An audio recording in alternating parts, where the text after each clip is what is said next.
সুপ্রিয় শিক্ষার্থী বন্ধুরা, সালামু আলাইকুম। আমরা আজকে আলোচনা শুরু করব সাধারণ গণিতের চ্যাপ্টার 8 নিয়ে, এবং সেটা তোমাদের বইয়ে সার্কেল বা বৃত্ত নামে পরিচিত। তো ইন্টারমিডিয়েটও তোমরা হচ্ছে বৃত্ত এবং সার্কেল নামে একটা অধ্যায় পাবা, বাট সেক্ষেত্রে শুধুমাত্র আমরা সার্কেলের ইকুয়েশন নিয়ে আমরা কাজ করি, এবং ওগুলো হচ্ছে শুধুমাত্র হচ্ছে ডিসক্রিপটিভ ম্যাথের জন্য প্রযোজ্য। বাট এই অধ্যায়টা স্পেসিফিকলি আমরা সার্কেল রিলেটেড বিভিন্ন ধরনের সেগুলো উপপাদ্য এবং সম্পদের মাধ্যমে হচ্ছে আমরা জানবো।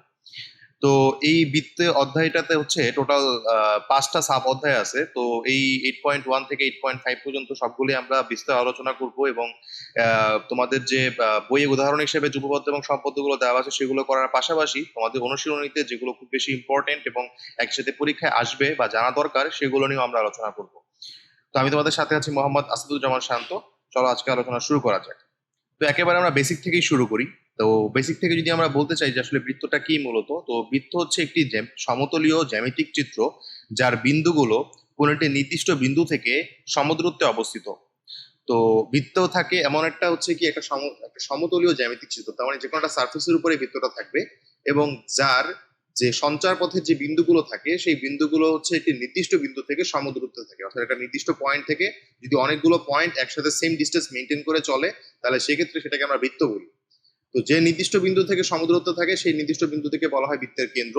আর নির্দিষ্ট বিন্দু থেকে সমদূরত্ব বজায় রেখে, মানে কোনো বিন্দু যে অবাধ পথ চিত্রিত করে, তাই হচ্ছে বৃত্ত।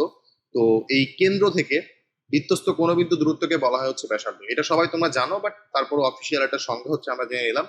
তো বেসিক্যালি হচ্ছে বৃত্ত তো সবাই জানো, বৃত্ত দেখতে এরকম হয়, যেটা নির্দিষ্ট কেন্দ্র থাকে, যেটাকে আমরা ও দ্বারা চিহ্নিত করি, এবং তার চারদিকে যে পয়েন্ট গুলো সেগুলো থেকে এই নির্দিষ্ট ওয়ের দূরত্বটা অলওয়েজ নির্দিষ্ট, এবং এই ওয়ে ও বি বা ও সি যে কোনো দূরত্বের মানই হচ্ছে আর হবে, এবং যেটা হচ্ছে বৃত্তের ব্যাসার্ধ নামে পরিচিত। এবার যদি আমরা একটু খেয়াল করি যে বৃত্তের বহির্ভাগ এবং অন্তর্ভাগ বলতে কিছু ডিফারেন্স চলে আসে। যে বৃত্তের অন্তর্ভাগ বলতে বা অভ্যন্তর বলতে তোমরা বুঝো যে এই সার্কেল দ্বারা পরিবেষ্টিত ভিতরের রিজিয়নটাই হচ্ছে অন্তর্ভাগ, আর বহির্ভাগ বলতে বোঝাচ্ছে এই যে বাউন্ডারিটা রয়েছে, বাউন্ডারির বাইরের যে অংশটা সেটাকে বলা হয় বৃত্তের বহির্ভাগ। বাট এটাকে আমরা সাধারণ মানুষ, তোমার এটা বলবে, আমরাও সাধারণ মানুষ এটাই বলবো, বাট যখন আমরা ম্যাথমেটিক্যাল এটাকে অ্যানালাইসিস করতে যাব, তখন সেক্ষেত্রে হচ্ছে আমাদেরকে একটু বেশি ডিপার নলেজে হচ্ছে আমাদের লাগবে। সেটা হচ্ছে কি, যে এখান থেকে যদি আমরা বলি একটা নির্দিষ্ট পয়েন্ট সেটা কিনা বৃত্তের অভ্যন্তরে, তাহলে সেটা কি টাইপের শর্ত বা ক্রাইটেরিয়া মেনটেন করবে। আর কোন একটা পয়েন্ট যদি আমরা বলি বৃত্তের বহির্ভাগে আছে, তাহলে সেক্ষেত্রে সেটা আসলে কি পরিমাণে ক্রাইটেরিয়া মেনটেন করে চলবে। যেমন তোমাকে যদি বলা হয় এখানে একটা পয়েন্ট আছে পি, এবং এখানে একটা পয়েন্ট আছে পি প্রাইম, তাহলে আমি যদি বলি যে এই পয়েন্ট এবং সেন্টার যদি যোগ করি, তাহলে সেক্ষেত্রে আমরা একটা রেখা পাবো, সেই রেখাটা হচ্ছে ওপি। এবং আমাদের এই পি প্রাইম এবং ও যদি যোগ করি, তাহলে সেক্ষেত্রে আমরা আরেকটা রেখা পাবো, যেটা হচ্ছে ও পি প্রাইম। তাহলে আমরা দুইটা রেখা পেলাম, একটা হচ্ছে ওপি প্রাইম এবং অন্যটা হচ্ছে গিয়ে ওপি। তাহলে এই ওপি প্রাইমটার সাথে আমরা বলতে পারি বৃত্তের যে রেডিয়াস সেটা একটা রিলেশন আছে। তো এই ওপি প্রাইমটা ইজ লেস দেন আর এর সমান, আর এই ওপিটা অলওয়েজ গ্রেটার দেন আর এর সমান। তো এইটা কখন? এটা যখন হচ্ছে আমরা বৃত্তের অভ্যন্তর বলবো, আর এটা কখন? যখন আমরা বৃত্তের বহির্ভাগ বলবো। So that's the basic difference of হচ্ছে interior and exterior of a circle. তো সেক্ষেত্রে আমরা যদি হচ্ছে একটু এখানে সেই জিনিসটা আসলে এখানে কথার মাধ্যমে দেখানো হচ্ছে যে যদি কোনো বৃত্তের কেন্দ্র যদি আর হয় ও হয়, এবং বৃত্তের ব্যাসার্ধ যদি তোমার আর হয়, তাহলে ও থেকে সমতলের যে সকল বিন্দুর দূরত্ব আর এর চেয়ে কম তাদেরকে বলা হবে হচ্ছে বৃত্তটির অভ্যন্তর, এবং ও থেকে সমতলের যে কোনো বিন্দুর দূরত্ব যদি আর থেকে বেশি হয়, এই বাউন্ডারির বাইরে চলে যায়, সে সকল বিন্দুকে বলা হবে বৃত্তের বহির্ভাগ। তো যাই হোক, আমরা হচ্ছে এবার একটা বৃত্তের জ্যা এবং বৃত্তের ব্যাস সম্পর্কে একটু আলোচনা করি। বৃত্তের জ্যা এবং বৃত্তের ব্যাস তোমরা সবাই জানো কি জিনিস, chord and diameter of a circle আসলে কি। তো কর্ড জিনিসটা হচ্ছে যে বৃত্তের যে কোনো দুইটা পয়েন্টের সংযোজক রেখাংশই হচ্ছে বৃত্তের কর্ড বা জ্যা। তো এখানে সেটা দেওয়া হয়েছে যে বৃত্তের দুইটি ভিন্ন বিন্দুর সংযোজক রেখাংশ বৃত্তটির একটি জ্যা, আর বৃত্তটির যে জ্যা বৃহত্তম, অথবা বৃত্তটির যে জ্যা কেন্দ্র দিয়ে গমন করে, সেই জ্যাকে বলা হয় হচ্ছে বৃত্তের ব্যাস। তো এখানে লেখা হয়েছে যে বৃত্তের কোনো জ্যা যদি কেন্দ্র দিয়ে যায়, তবে জ্যাটিকে বৃত্তটির ব্যাস বলা হয়। তো আশা করি আমরা এই জিনিসটা জানি, বা এই ধরনের বেসিক নলেজ আমাদের আছে। তো এবার আমরা সরাসরি একটা উপপাদ্যে চলে যাচ্ছি। তো উপপাদ্যে যে সাধারণ নির্বাচনটা সেটা হচ্ছে এরকম কিছু, যে বৃত্তের কেন্দ্র ও ব্যাস ভিন্ন কোন জ্যা এর মধ্যবিন্দু সংযোজক রেখাংশ ওই জ্যায়ের উপর লম্ব। দ্যাট ইজ, বৃত্তের কেন্দ্র এবং ব্যাস এই দুইটা জিনিস বাদ দিয়ে বৃত্তের কেন্দ্র এবং ব্যাস ভিন্ন যে কোনো জ্যায়ের মধ্যবিন্দু সংযোজক রেখাংশ ওই জ্যায়ের উপর লম্ব। তো তার মানে বৃত্তর কেন্দ্রের সাথে ব্যাস ছাড়া যে কোনো জ্যায়ের মধ্যবিন্দু যদি আমরা যোগ করি তাহলে সেটা একটা লম্ব হবে ওই নির্দিষ্ট জ্যায়ের উপরে। এটা আমাদেরকে প্রমাণ করতে হবে। তো চলো প্রমাণ করার জন্য যাই আমরা। তো এখানে আমাদের একটা সার্কেল দেওয়া হয়েছে, এ বি সি একটা সার্কেল। তো এই সার্কেলটার কেন্দ্র হচ্ছে ও, এবং এখানে এ বি হচ্ছে একটা জ্যা। তো এই এ বি জ্যায়ের মধ্যবিন্দু হচ্ছে এম। তো আমরা যদি ও এম যোগ করি তাহলে আমরা ও এম রেখা পাবো। তাহলে এখানে আমাদের যেটা প্রমাণ করতে হবে যে এই ও এম রেখাটা এ বি এর উপরে লম্ব। তো আমাদেরকে এখানে লিখলাম যে ও এম রেখাংশটা এ বি এর উপর লম্ব, সেটা আমাদেরকে প্রমাণ করতে হবে। তো এখানে আমাদের ছোট্ট একটা অঙ্কন রয়েছে, অঙ্কনটা হচ্ছে তোমরা দেখতে পাচ্ছ ও এবং এ এবং ও এবং বি যোগ করতে হবে। তো এই দুটোকে আমরা যোগ করলাম। তো এবারে আমরা এটা প্রমাণের দিকে যাব। সো প্রমাণ করার জন্য এই ও এ এম এবং এই ও বি এম এই দুইটা ট্রায়াঙ্গেল নিয়ে আমাদের আলোচনা করতে হবে। সো ফার্স্ট অফ অল আমাদের এই দুইটা ট্রায়াঙ্গেলকে আমরা সর্বসম দেখানোর চেষ্টা করব। সো যদি আমরা এই দুটো ট্রায়াঙ্গেলকে সর্বসম দেখাতে চাই তাহলে সেক্ষেত্রে আসলে আমরা কি বলতে পারি? আমরা প্রথমত বলতে পারি এই ও এ এবং এই ও বি হচ্ছে পরস্পর বৃত্তের ব্যাসার্ধ। সো আমাদের এই দুইটা বাহু পরস্পর সমান হবে। এবং একই সাথে আমরা বলতে পারবো যেহেতু এমটা এ বি এর মধ্যবিন্দু, সো এই এ এম রেখাটা এবং এই বি এম রেখাটা পরস্পরের সমান, যেটা এখানে লেখা হয়েছে। যেটা কারণ কি? যেহেতু এম হচ্ছে এ বি এর মধ্যবিন্দু। এবং একই সাথে হচ্ছে ও এ এবং ও বি হচ্ছে একই বৃত্তের ব্যাসার্ধ বলে। এবং অবশেষে আমরা আরেকটা জিনিস দেখতে পাচ্ছি যে এই ও এম এবং ওই ও এম দুইটাই কিন্তু হচ্ছে দুইটা ত্রিভুজের সাধারণ বাহু। তো এই জন্য বলতে পারি এটা সাধারণ বাহু। সো যেহেতু একটা নির্দিষ্ট দুটি নির্দিষ্ট ত্রিভুজের তিনটি বাহুই হচ্ছে পরস্পর সমান, তাহলে আমরা বলতে পারি ত্রিভুজটি কি হবে? ত্রিভুজটি সর্বসম হবে। That is O A M ত্রিভুজ এবং ও বি এম ত্রিভুজ, এই দুটো ত্রিভুজ কি হবে? পরস্পর সর্বসম হবে। তাহলে সর্বসম যদি হয় তাহলে তাদের প্রত্যেকটা অ্যাঙ্গেল পরস্পরের সমান হবে। তাহলে আমরা বলতে পারি এই ও এম এ অ্যাঙ্গেল এবং এই ও এম বি অ্যাঙ্গেলও পরস্পর সমান হবে। সেটাই এখানে দেখানো হয়েছে যে ও এম এ এবং ও এম বি অর্থাৎ এই অ্যাঙ্গেলটা এবং এই অ্যাঙ্গেলটা, এই দুটো অ্যাঙ্গেল পরস্পর সমান হবে। সো আমরা পরের ধাপে যেটা দেখতে পাচ্ছি, ধাপ ওয়ানে আমরা হচ্ছে এটা সর্বসম প্রমাণ করলাম। এবার ধাপ দুয়ে যেটা আমরা করব সেটা হচ্ছে আমরা দেখতে পাচ্ছি এই ও এম এ এবং ও এম বি, এদের এই এ এম এবং বি এম অংশটা কিন্তু পরস্পর একটা নির্দিষ্ট রেখা। তাহলে সেক্ষেত্রে আমরা দেখতে পাচ্ছি এই দুইটা অ্যাঙ্গেল পরস্পর সমান এবং এই এ এম এবং বি এম হচ্ছে কি বলতো? একই রেখার ভিতরে অবস্থিত। সেক্ষেত্রে আমরা বলতে পারবো যে এই ও এম এ এবং ও এম বি হচ্ছে পরস্পরের এক সমকোণের সমান।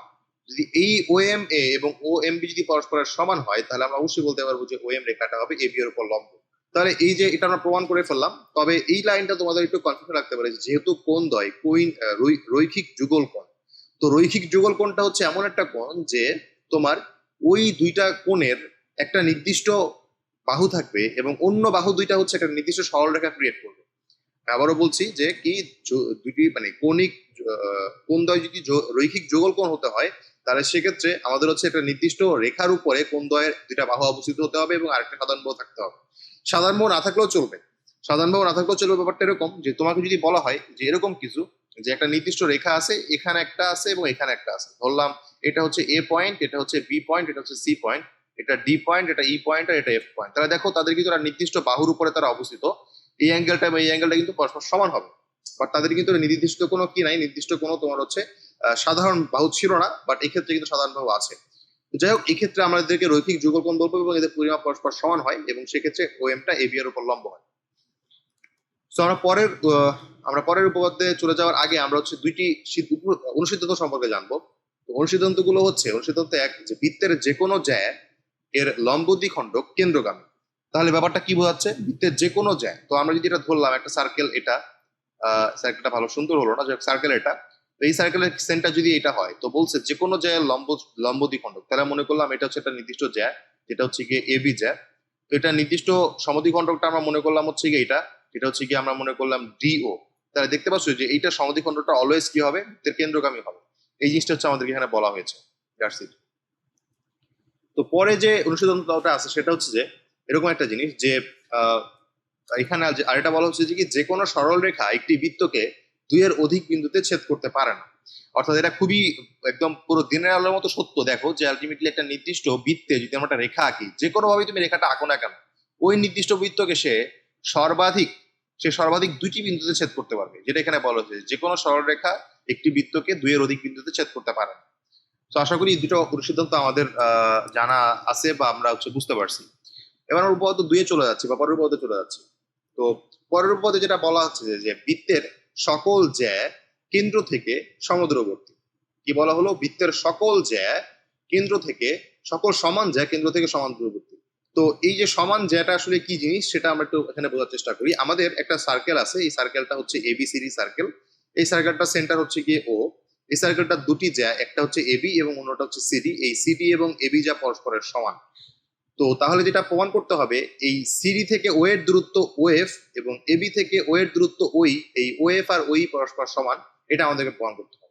তো এই জিনিসটা হচ্ছে আমাদের সাধারণ বিশেষ নির্বাচন আমরা লিখেছি যে এই দুইটা যা পরস্পরের সমান এবং প্রমাণ করতে হবে ওএফ এবং ওই হচ্ছে পরস্পর সমান। সেক্ষেত্রে আমরা সেটা আমাদের করা লাগবে যেটা, সেটা হচ্ছে যে আমরা ও থেকে, আমরা ফার্স্ট অফ অল ও থেকে আমরা এবি জ্যা এবং সিডি জ্যা এর উপরে ওই এবং ওএফ লম্ব টানলাম, যাতে করে এই এফ পয়েন্টটা সিডি এর কি হয়, এফ পয়েন্টটা সিডি এর হচ্ছে মধ্যবিন্দু হয় এবং এবিটা এবং ইটা এবি এর মধ্যবিন্দু হয়। তো যাই হোক, আমরা এবার হচ্ছে আমরা এই ও এ এবং ওসি যোগ করে দিলাম, এই দুটা পয়েন্ট যোগ করে দিলাম।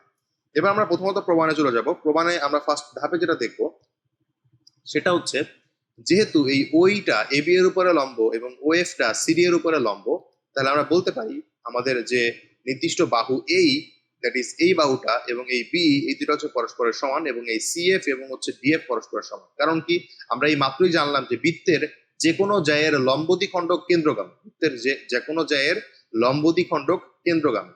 তার মানে আমরা যেহেতু এই ও পয়েন্ট থেকে এই সিডি এর উপরে লম্ব আঁকছি এবং এই লম্বটা যেহেতু কেন্দ্র দিয়ে যাচ্ছে, তার মানে এটা হচ্ছে কেন্দ্রগামী সমদ্বিখণ্ডক বা লম্ব দ্বিখণ্ডক। এই জন্য আমরা বলতে পারি এফ পয়েন্টটা সিডি এর মধ্যবিন্দু, ই পয়েন্টটা এবি এর মধ্যবিন্দু।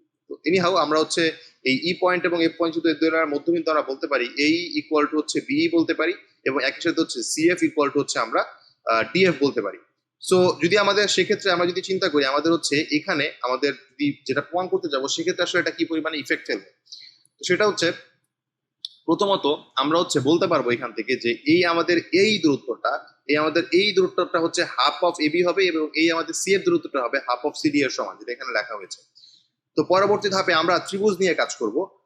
ত্রিভুজ নিয়ে কাজ করার জন্য আমাদের আগে যেটা লাগবে যে এই এবি এবং এই সিডি হচ্ছে কি পরস্পরের সমান, আমাদের অলরেডি দেয়া আছে। তাহলে এবি এবং সিডি যদি পরস্পরের সমান হয়, তাহলে আমরা বলতে পারি এই ইকুয়েশন দুটো থেকে যদি এবি এবং সিডি যদি পরস্পরের সমান হয়, তাহলে এই এবং সিএফ ও পরস্পরের সমান হবে। সেটাই এখানে লেখা হয়েছে, এই এবং সিএফ পরস্পরের সমান হবে। তাহলে আমরা যদি পরের ধাপে চলে যাই, পরের ধাপে হচ্ছে আমরা এই যে ট্রায়াঙ্গেল ও এ ই এবং এই যে ট্রায়াঙ্গেল ও সি এফ, এই দুটো ট্রায়াঙ্গেলের মধ্যে, এটা হচ্ছে সমকোণী ত্রিভুজ, এই দুটো সমকোণী ত্রিভুজের মধ্যে আমরা বলতে পারি ফার্স্ট অফ অল এই ওসি অতিভুজ এবং ও এ অতিভুজ পরস্পর সমান, কারণ তারা হচ্ছে একই বৃত্তের ব্যাসার্ধ। তারপরে আমরা বলতে পারি মাত্র যেটা পেলাম, এই এবং সি এফ পরস্পরের সমান। এবং আরেকটা জিনিস আমরা বলতে পারি এই যে অ্যাঙ্গেলটা এবং এই অ্যাঙ্গেলটা পরস্পরের সমান, তাহলে সেক্ষেত্রে হচ্ছে আমরা বলতে পারি এই দুইটা ত্রিভুজ হচ্ছে পরস্পরের সর্বসম ত্রিভুজ। যদি দুইটা ত্রিভুজ পরস্পরের সর্বসম হয়, তাহলে আমরা বলতে পারি যে এই ওএফ বাহুটা এবং ওই বাহুটাও পরস্পর সমান হবে। তাহলে সেক্ষেত্রে দেখি আমরা এখানে বলতে পারি কিনা যে ওই এবং ওএফ পরস্পর সর্বসম হচ্ছে কিনা, ওই এবং ওএফ পরস্পরের সমান হচ্ছে। সো তাহলে আমাদের যেটা বললো যে ওই এবং ওএফটা যদি পরস্পরের সমান হয়, তাহলে বলতে পারি ও থেকে সিডি যে দূরত্বে আছে, এবি ঠিক একই দূরত্বে আছে, অর্থাৎ বৃত্তের সকল সমান জ্যা কেন্দ্র থেকে সমদূরবর্তী। এটা আমরা প্রমাণ করতে পারি। তো এবারে আমরা আরেকটা জিনিস দেখি যে এখানে যে ওইটা আছে, এই ওইটা এবং এই ওএফটা, সেটা হচ্ছে এবি এবং সিডি জ্যায়ের হচ্ছে কি, সিডি জ্যায়ের দূরত্ব নির্দেশ করতেছে। সো যেহেতু দূরত্ব নির্দেশ করতেছে, সেহেতু আমরা বলতে পারি ফাইনালি এবি এবং সিডি জ্যাদাই হচ্ছে বৃত্তের কেন্দ্র থেকে সমদূরবর্তী। যেটা একটু আগে আমি মুখে বললাম, সেটা আসলে এখানে গুছিয়ে লেখা হয়েছে যাতে করে তোমরা পরীক্ষায় একটা স্ট্যান্ডার্ড হইতে লিখতে পারো। সো এবার আমরা পরবর্তী উপপাদ্যে চলে যাচ্ছি। তো পরবর্তী উপপাদ্য যেটা বললো, এটারই একটা রিভার্স প্রমাণ, যেটা হচ্ছে যে বৃত্তের কেন্দ্র থেকে সমদূরবর্তী সকল জ্যা পরস্পর সমান। এর আগে ছিল যে সকল সমান জ্যা কেন্দ্র থেকে সমদূরবর্তী, আর এখন বললো কেন্দ্র থেকে সমদূরবর্তী সকল জ্যা পরস্পর সমান। একটা রিভার্স প্রমাণ। সো আমরা যদি এটাকে একটু দেখতে যাই, সেম চিত্রই হবে। তো ডিফারেন্সটা কিছুই না, এখানে তোমার কেন্দ্র ও থেকে তোমার কেন্দ্র বিশিষ্ট এবিসিডি একটা বৃত্ত। তো এই ক্ষেত্রে তোমার হচ্ছে এবি এবং সিডি হচ্ছে গিয়ে দুটি জ্যা। তো আমাদেরকে হচ্ছে গিয়ে এই ও থেকে এই সিডি এর দূরত্ব ওএফ এবং ও থেকে এবি এর দূরত্ব ওই পরস্পর সমান, এটা আমাদেরকে বলে দিছে। তাহলে আমাদেরকে প্রমাণ করতে হবে এবি এবং সিডি পরস্পরের সমান। তাহলে এই জিনিসটা হচ্ছে আমাদেরকে প্রমাণ করতে হবে। তো আপাতত আমরা অঙ্কনে চলে যাচ্ছি। অঙ্কনে যেটা করতে হবে, ও এবং সি যোগ করতে হবে এবং ও এবং এ যোগ করতে হবে। এবার যদি আমরা প্রমাণে চলে যাই, তো ফার্স্ট অফ অল প্রমাণের জন্য আমাদেরকে যেটা করতে হবে, আমরা যেহেতু হচ্ছে এই আমরা জানি আলটিমেটলি এইটুকু লম্ব দূরত্ব যেহেতু পরস্পরের সমান, যেহেতু সমান দূরত্বে আছে, তাহলে সেক্ষেত্রে আমরা বলতে পারি যে ওই ওয়েভটা অবশ্যই কি হবে, সিডি এর উপরে লম্ব এবং এই ওইটা এবি এর উপরে লম্ব। যেটা এখানে লেখা হয়েছে ওইটা এবি এর উপর লম্ব এবং ওএফটা সিডি এর উপরে লম্ব। তাহলে আমরা বলতে পারি এই যে ও ই এ অ্যাঙ্গেলটা এবং একই সাথে ও এফ সি অ্যাঙ্গেলটা এই দুটো হচ্ছে পরস্পর সমান এবং এক সমকোণের সমান। এবার 2 নাম্বার ধাপে হচ্ছে আমরা এই দুটো ট্রায়াঙ্গেল নিয়ে কাজ করবো, দ্যাট ইজ ও এই ট্রায়াঙ্গেল এবং ও সি এফ ট্রায়াঙ্গেল নিয়ে কাজ করবো। এই দুটো ট্রায়াঙ্গেলের ভিতরে ফার্স্ট অফ অল আমরা বলতে পারি ও এ এবং ও সি কি, ও এ এবং এস সি হচ্ছে দুটা অতিভুজ। সো অতিভুজ ও এ এবং অতিভুজ হচ্ছে সমান আমরা বলতে পারি। এবং একই সাথে আমরা বলতে পারি আমাদের যে আরেকটা বাহু রয়েছে অর্থাৎ ওই বাহু এবং হচ্ছে গিয়ে ওয়েব বাহু এটা পরস্পর সমান হবে। এবং যদি আরেকটা কোণ আমাদের আছে, যদি দুটো সমকোণী ত্রিভুজ তার মানে যে কোনো একটা কোণ তো সমকোণ কমন আছেই। সো এই জন্য আমরা বলতে পারি এই দুটো ত্রিভুজ কি হবে, এই দুটো ত্রিভুজ পরস্পর সর্বসম হবে। তো এই জিনিসটা আসলে এখানে লেখা হয়েছে, যদি দুটো ত্রিভুজ পরস্পর সর্বসম হয় তাহলে রিমেইনিং বাহুগুলো পরস্পর সমান হবে, দ্যাট ইজ সিএফ এবং এই পরস্পর সমান হবে। তাহলে আমরা এখানে বলতে পারি যে এই এবং সিএফ পরস্পরের সমান। সো আমরা জানি যে এই এবং সি যদি পরস্পর সমান হয় তাহলে আমরা বলতে পারি যে এইটা যেহেতু তোমার কি ছিল, এইটা যেহেতু 1/2 ইন্টু এবি এর সমান ছিল এবং এই সি এফটা যেহেতু 1/2 ইন্টু সিডি এর সমান ছিল, আর এই এবং সি এফ যেহেতু পরস্পর সমান, অতএব আমরা বলতে পারি এবি এবং সিডিও পরস্পরের সমান হবে। সো 4 নাম্বার ধাপে আমরা বলতে পারি যেহেতু এই দুটো পরস্পর সমান, তাহলে আমরা বলতে পারি এবি এবং সিডিও পরস্পর সমান হবে। তো এটাই ছিল আমাদের বেসিক প্রমাণ। তো এখান থেকে একটা অনুসিদ্ধান্ত রয়েছে, অনুসিদ্ধান্ত হচ্ছে বৃত্তের ব্যাসই হচ্ছে বৃহত্তম জ্যা বা বৃত্তের বৃহত্তম জ্যাই হচ্ছে বৃত্তের ব্যাস, এটা একটা অনুসিদ্ধান্ত। তো এই অনুসিদ্ধান্ত গুলো খুব বেশি ইম্পর্টেন্ট এমসিকিউ এর জন্য, তোমাদের ওই অভিন্ন তথ্যভিত্তিক কিছু প্রশ্ন থাকে সেখানে এগুলো আসতে পারে।